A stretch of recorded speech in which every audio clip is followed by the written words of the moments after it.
प्रभु यीशु मसीह के मधुर और मीठे नाम में आज दिनांक 13 मार्च दिन रविवार को हम आप सब अपम के श्रोताओं का हार्दिक स्वागत करते हैं। आज के दिन के लिए जो वचन है वो लिया गया है फिलिपियों की पत्री उसका 4 अध्याय उसका 19 पद। वचन इस प्रकार से कहता है, और मेरा परमेश्वर भी अपने उस धन के अनुसार जो महिमा सहित मसीह यीशु में है तुम्हारी हर एक घटी को पूरी करेगा। प्रभु में मेरे प्रिय लोगों, ऐसा कोई व्यक्ति नहीं जिसके पास अभाव ना हो, कुछ शारीरिक परेशानियां ना हो, शारीरिक बीमारियां ना हो। कुछ ऐसे भी लोग होते हैं जिनके दिमाग में कमी का अनुभव होता है। कई ऐसे लोग होते हैं जो दुष्ट आत्माओं से, बेचैन आत्माओं से पीड़ित रहते हैं। कहने का तात्पर्य यह है कि पाप के कारण संसार अभाव और श्रापों से भर गया। पाप के कारण मनुष्य अभाव की जिंदगी जीता है। जब तक आदम अदन के बगीचा में परमेश्वर के साथ चलता था उस समय उसकी स्थिति परिपूर्णता की थी, लेकिन जैसे ही पाप आया संसार में कमी का अनुभव होने लगा, लोगों का स्वास्थ्य बिगड़ने लगा, जरूरतें पूरी नहीं होती है। क्यों? क्योंकि परमेश्वर की समृद्धि से मनुष्य ने अपने आप को पाप के जरिए अलग कर लिया।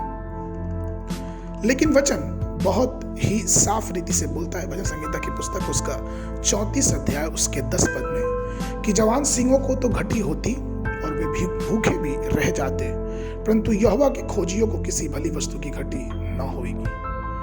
कुछ अनुवादों में इस प्रकार से कहता है कि जो परमेश्वर से डरने वाले हैं, भय का खाने वाले हैं, उन्हें किसी प्रकार की भोजन वस्तु की कमी नहीं होगी।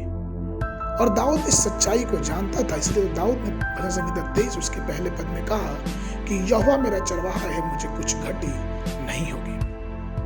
कई बार ऐसा होता है कि हमारी तनख्वाह कम होती है, हमारी आय बहुत कम होती है और हम कमाई का साधन खोजते हैं। हम कई बार ये सोचते हैं कि हमारा परिवार कैसे चलेगा, हमारा जीवन, हमारे परिवार का खर्चा इतना है। मैं आपको याद दिलाना चाहूँ कि अपनी छोटी सी कमाई में उस प्रभु के बड़े चमत्कारों को याद करें कि किस प्रकार से 5000 लोगों को प्रभु यीशु मसीह ने सिर्फ 5 रोटी और 2 मछलियों से खिलाया। उनकी सारी जरूरतों को परमेश्वर ने पूरा किया।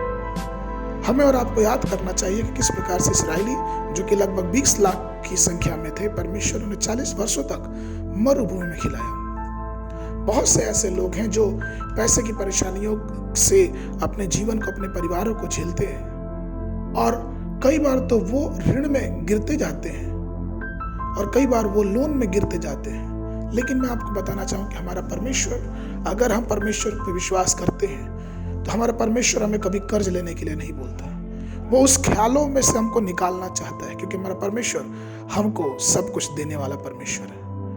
मैं आपसे बस यही निवेदन करूंगा कि आइए, जितनी भी कमाई हो, जिस प्रकार से उस लड़के ने अपने 5 रोटी और 2 मछली को प्रभु के हाथ में दे दिया, हमारे घर में जितनी भी कमाई हो उसको सबसे पहले कि हम खर्च करें कहीं, आइए हम परमेश्वर के हाथों में उसे दे दें और प्रभु से कहें, प्रभु मेरे पास सिर्फ इतना ही है और मैं चाहता हूं कि इसे आप लेके सारपत की विधवा के आटे के समान और तेल के समान आशीर्वाद दें, कि इसी छोटे से पैसे में प्रभु आपकी हमारी सारी जरूरतें यीशु के नाम से पूरी होने पाए। और जब हम परमेश्वर के आगे अपने आप को समर्पित करेंगे तो हमें कोई भी घटी नहीं होगी। आज के मनन के लिए जो पद लिया गया है वो याकूब की पत्री उसका 1 अध्याय उसका 4 पद, पर धीरज को अपना पूरा काम करने दो कि तुम पूरे और सिद्ध हो जाओ और तुम में किसी बात की घटी ना रहे।